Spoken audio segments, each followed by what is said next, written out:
Good morning to all of you. અંડરરાઇટિંગ શેરનો એક નાનો concept છે, એના વિશે આપણે ડિસ્કશન કરી રહ્યા છે. અંડરરાઇટિંગ શેર એટલે કે તમને ખબર છે, શેર અંડરરાઇટ કરવા.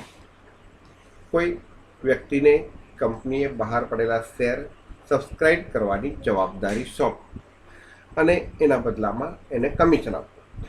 તો અંડરરાઇટિંગ કેટલા પ્રકારનું છે? એક કમ્પ્લીટ અંડરરાઇટિંગ અને બીજું છે પાર્શિયલ અંડરરાઇટિંગ.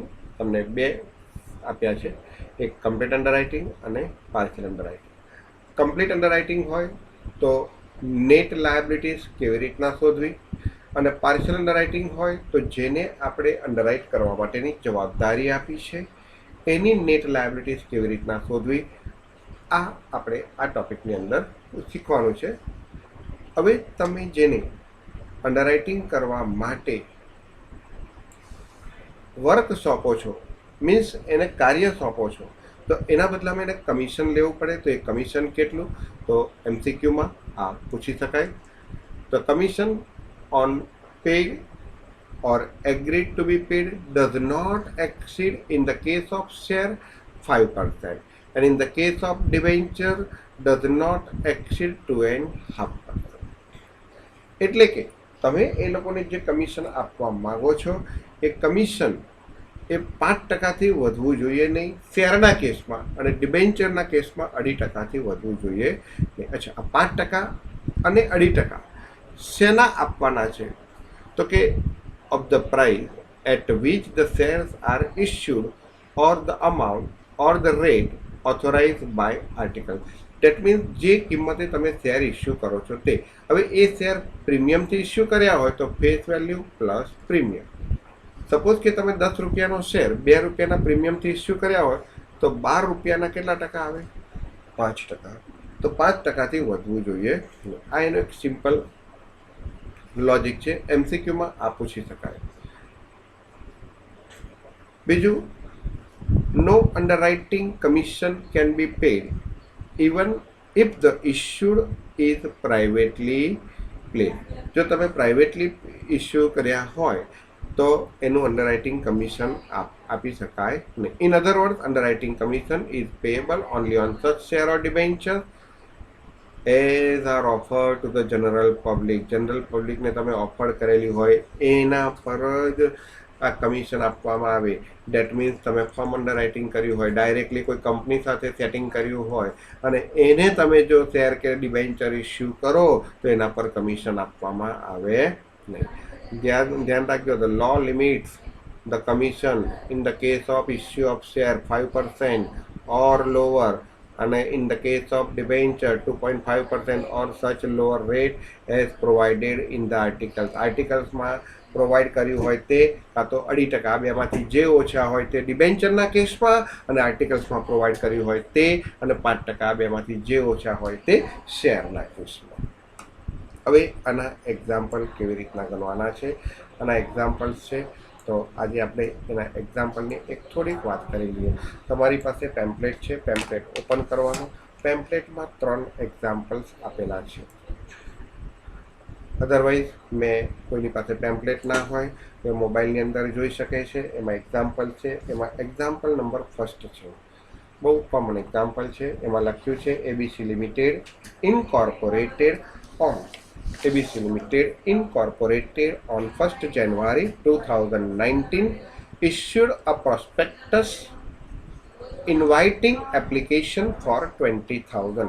કેટલી એપ્લિકેશન ઇન્વાઇટ કરે છે? ઇન્વાઇટિંગ એપ્લિકેશન કેટલા છે? 20,000. ધ્યાન રાખજો. તો ઇક્વિટી શેરની એપ્લિકેશન ઇન્વાઇટ કરી છે 20,000 છે. દરેક જણ સમજો, આ શેરની કિંમત કેટલી છે? ₹10 each. અંડરરાઇટિંગ કરનાર કોણ છે?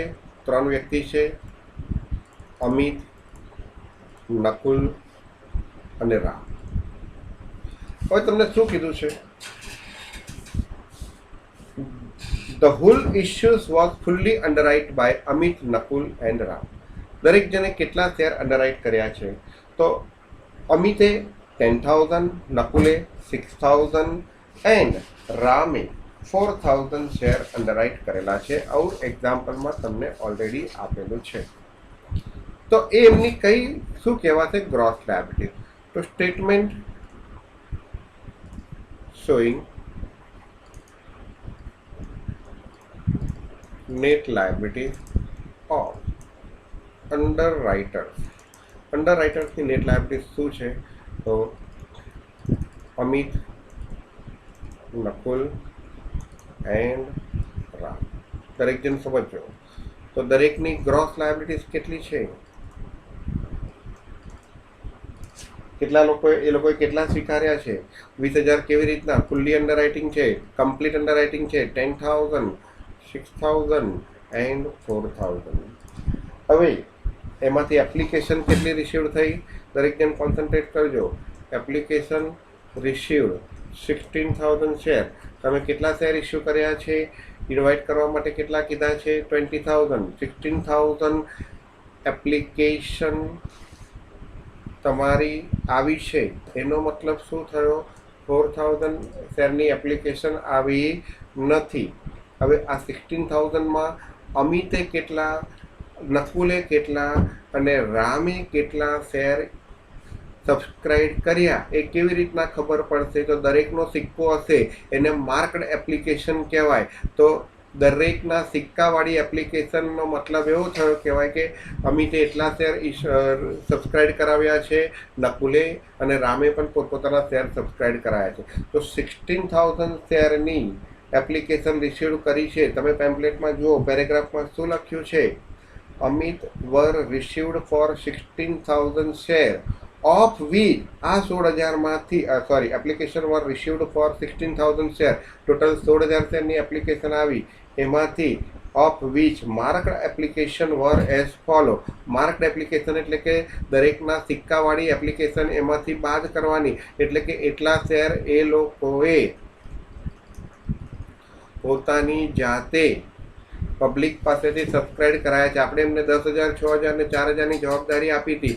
હવે અમિતે કેટલા શેર સબસ્ક્રાઇબ કરાયા? તો માર્કડ એપ્લિકેશન કેટલી છે? 8,000. અને કેટલી છે? નકુલની 2,850 અને 4,150. તો ટોટલ કેટલા થયા? 20,000. અને અહીંયા ટોટલ કેટલા થયા? 8 ને 10, 10 ને 4, 14 ને 15. તો અહીંયા તમે જોઈ શકો છો 2,000, 3,150 અને -150. એનો મતલબ એવો થયો કહેવાય કે રામે તો પોતાના શેર જેટલી એપ્લિકેશન હતી એટલી એપ્લિકેશન સબસ્ક્રાઇબ કરી દીધી છે. રામે પોતાના શેર સબસ્ક્રાઇબ કરી દીધા છે, એનો મતલબ એવો થયો કહેવાય. એટલે કે રામના જેટલા શેર હતા એને 4,000 શેર સબસ્ક્રાઇબ કરાવવાના હતા, તો ઉલટા એને કેટલા સબસ્ક્રાઇબ કરાયા? 4,150 એટલા સબસ્ક્રાઇબ કરાયા. હવે ધ્યાન રાખો દરેક જણ, તો આના માઇનસ રહેવા દો. હવે અનમાર્કડ એપ્લિકેશન કેટલી રહી?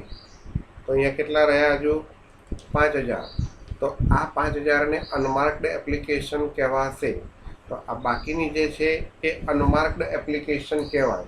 તો કોન્સન્ટ્રેશન કરો. 16,000 શેરની એપ્લિકેશન આવી, એમાંથી માર્કડ એપ્લિકેશન કેટલી બધાની ભેગી થઈને? તો 15,000.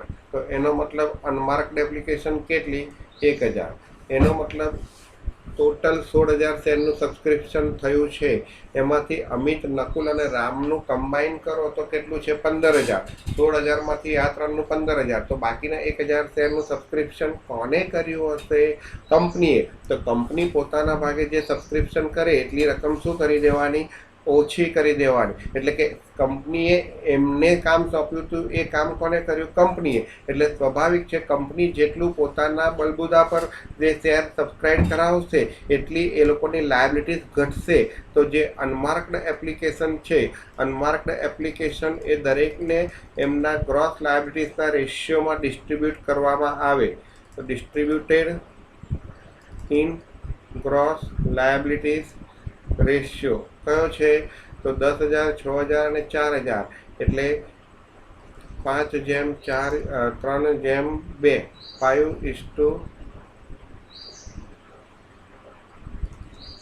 5:3:2 તો કેટલા થશે? -500 -300 અને -200 એટલે 1000. એટલે હવે તમે જોઈ શકો છો કે કેટલા રહ્યા? 4000. અહીંયા કેટલા થયા? 350. અહીંયા કેટલા રહ્યા? 2850. અહીંયા કેટલા રહ્યા? 1500.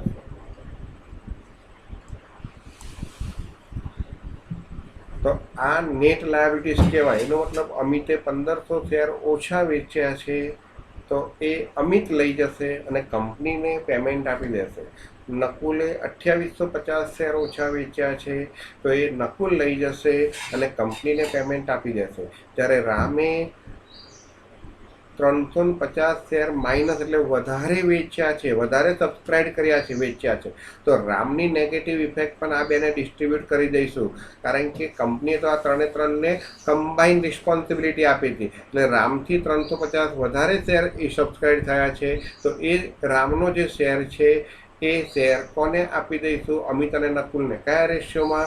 એમની ગ્રોસ લાયબિલિટીઝના રેશિયોમાં. તેમની ગ્રોસ લાયબિલિટીઝ કેટલી છે? 5:3. તો less Ram's share distributed to other in gross liabilities ratio, that is 5:3. તો 350 ને 5:3 માં ડિસ્ટ્રીબ્યુટ કરો. 350 ને 8 વડે ડિસ્ટ્રીબ્યુટ કરો તો 8 ચોક 32, 3 વધ્યા તો 30, 8 દુ 16, 8 તરી 24, 6 વધ્યા 8 થીતા 56 ને 8 પંચા 40, 437.50 થશે. 437.50 એટલે કે સોરી 43.75 થશે. તમે 350 ને 8 વડે ડિવાઈડ કરશો તો 43.75 થશે.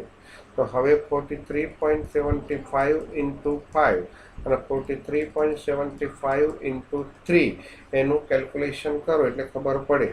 તો 75 75 150 અને 225 એટલે અહીંયા આગળ 2 આવે. તો 3 ને 3 6, 6 ને 3 9 2 11 વધી 1 12 ને 1 13, 131.25 એટલે 131 શેર આમાંથી ઓછા થશે. ગણતરી કરી લેવાની 350 માંથી અને બાકીના શેર આમાંથી ઓછા થશે. કેટલા? 29, 229 આમાંથી ઓછા થશે. તો હવે નેટ લાયબિલિટીઝ ગણો તો કેટલી આવશે? તો 1271 અને અહીં આગળ 2719. આની કશું આવશે નહીં. અને ટોટલ કેટલા થશે? 4000. એટલે કે જે 4000ની ગણતરી આપણે કરી એ 4000માં જે ખૂટ્યા, આપણે 20000માંથી કેટલી એપ્લિકેશન આવી? 16000. તો 4000 રહ્યા તો 4000 કોણ લઈ જશે? તો કે અમિત 1271 લઈ જશે. અને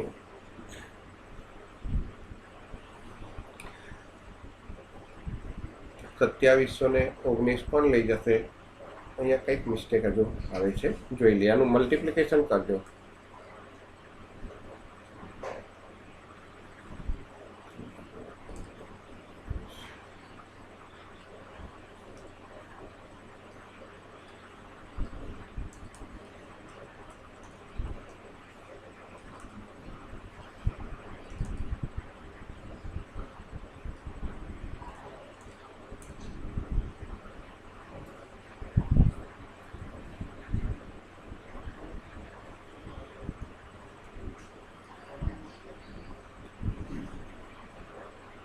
$350માંથી 131 માઇનસ કરો.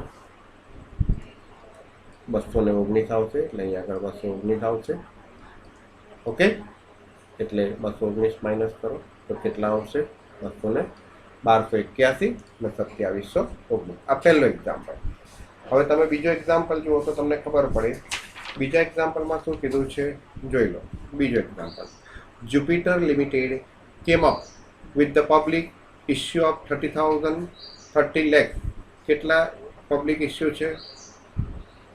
પબ્લિક ઇસ્યુ કેટલા છે? 30 lakhs. each of rupees 10 અને કેવી રીતના ઇસ્યુ કર્યા છે? 15 રૂપિયાથી. એનો મતલબ શું થયો? 5 રૂપિયા premium. X Y and Z આ 30 લાખ શેરની જવાબદારી કોણ લે છે? X Y and Z. કયા રેશિયોમાં? 3:2:1 રેશિયો. હવે એપ્લિકેશન રિસીવ્ડ કેટલી છે? તો એપ્લિકેશન રિસીવ્ડ 27 લાખ. તમે એક્ઝામ્પલમાં જોઈ શકશો. અને માર્કડ એપ્લિકેશન કેટલા છે? 27 લાખમાં. તો એક્સ વાય અને ઝેડના કેટલા છે? 8 લાખ, 7 લાખ અને 6 લાખ. તો ટોટલ કેટલા થયા? 8 ને 14 ને 7 21. તો અહીંયા જોઈ શકો છો ટોટલ 21 થયા. માર્કડ એપ્લિકેશન છે કેટલી? 27 લાખ. એનો મતલબ અનમાર્કડ એપ્લિકેશન, તમારી પાસે એપ્લિકેશન આવી 27 લાખ, એમાં એક્સ વાય અને ઝેડના સિક્કાવાળી એપ્લિકેશન છે 21 લાખ. તો બાકીની અનમાર્કડ એપ્લિકેશન કેટલી? તો કે 27 લાખમાંથી 21 લાખ માઇનસ કરો તો 6 લાખ. હવે આનું વર્કિંગ કેવી રીતના બતાવવાનું છે તો સમજો. એક્સ વાય ઝેડ અને ટોટલ. એક્સ વાય ઝેડ અને ટોટલ. ગ્રોસ લાયબિલિટી કયા રેશિયોમાં છે? તો 3:2:1. 3 ને 5 ને 6. 6 ને 30 લાખ વડે ડિવાઈડ કરો તો 1/5 લાખ. 5 તારી 15. 5 દુ 10 અને 5 એકા 5. આ રીતના ટોટલ 30 લાખ. હવે એમાંથી પહેલાં કઈ માઇનસ કરીશું? Marked application. તો માર્કડ એપ્લિકેશન કેટલી છે? 8 લાખ. અહીંયા આગળ 7 લાખ અને અહીંયા આગળ 6 લાખ. તો કેટલા થયા? 21 લાખ.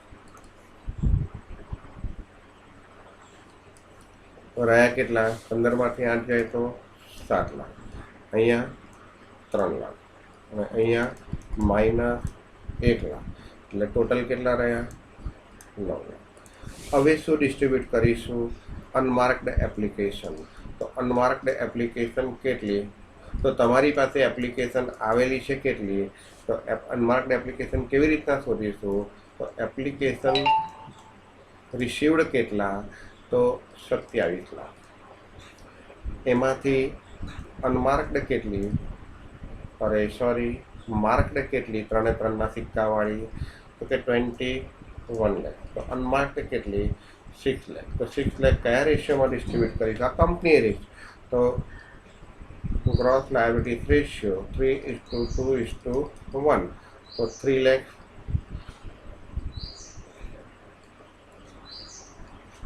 2 લાખ અને 1 લાખ. તો 6 લાખ માઇનસ કરો. એટલે ઓવરઓલ આમ જોવા જાઓ તો 30 લાખમાંથી 27 લાખ બાદ કરો તો 3 લાખ રૂપિયા તમારી નેટ લાયબિલિટીઝ રહે. તો અહીંયા આગળ -2 લાખ, અહીંયા આગળ 1 લાખ અને અહીંયા આગળ 4 લાખ. હવે આ જે ઝેડે માઇનસ આવ્યા છે એટલે એનો મતલબ ઝેડની જે લાયબિલિટીઝ છે એ કોને ડિસ્ટ્રીબ્યુટ કરીશું? એક્સ અને વાયને. તો Z share distributed to x and y in એમની ગ્રોસ લાયબિલિટી રેશિયો 3:2. 3 ને 2 5 એટલે 5 વડે ડિવાઈડ કરો તો 1/40,000. તો 3/1,20,000 અને 2/80,000. અહીંયા ડેશ.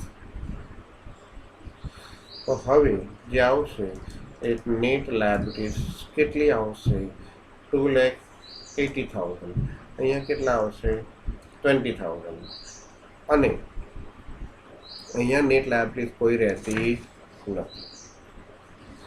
હવે તમને શું પૂછ્યું છે? Commission payable to underwriter 5% on the face value of share. So compute liabilities of each underwriter એમની ઈચ અંડરરાઇટર્સની કમ્પ્યુટ લાયબિલિટીઝ, તો લાયબિલિટીઝ કેટલી થઈ? તો નેટ લાયબિલિટીઝ 280 અને 20,000, એટલે આટલા તો એ લોકોએ ખરીદવાના છે. અને pass journal entry in the books of Jupiter Limited to record the transaction relating to the underwriter. તો હવે એ લોકોને 2,80,000 ને 20,000 ખરીદવાના. હવે જો અંડરરાઇટિંગ કમિશન જો શોધવું હોય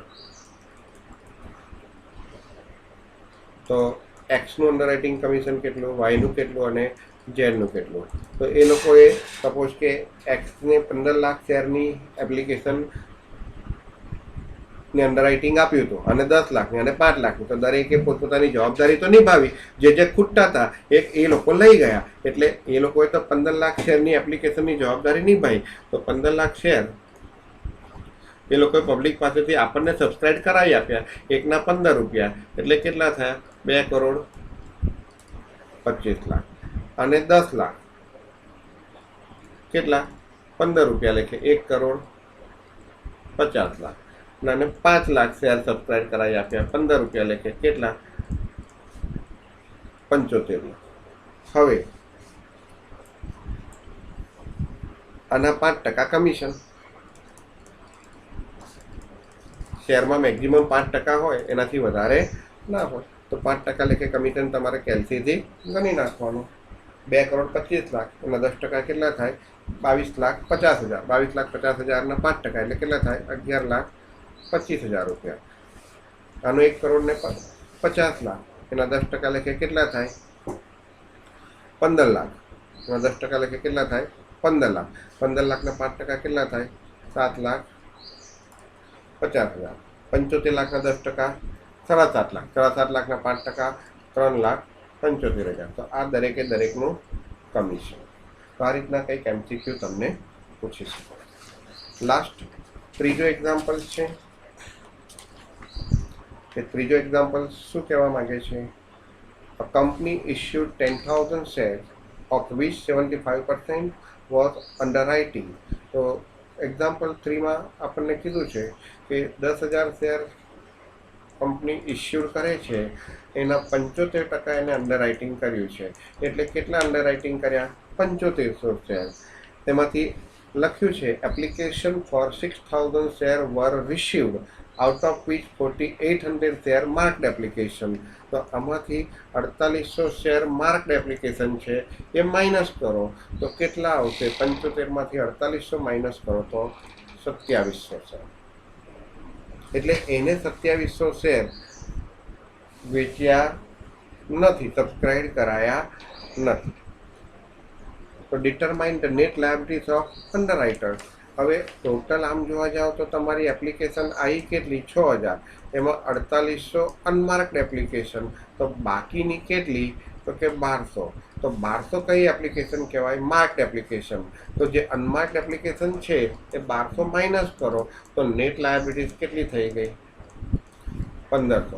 એટલે અંડરરાઇટર્સે 1,500 શેર પરચેજ કરવા પડશે. તો અહીંયા આગળ તમારું અંડરરાઇટિંગનો કેસ પૂરો થાય છે.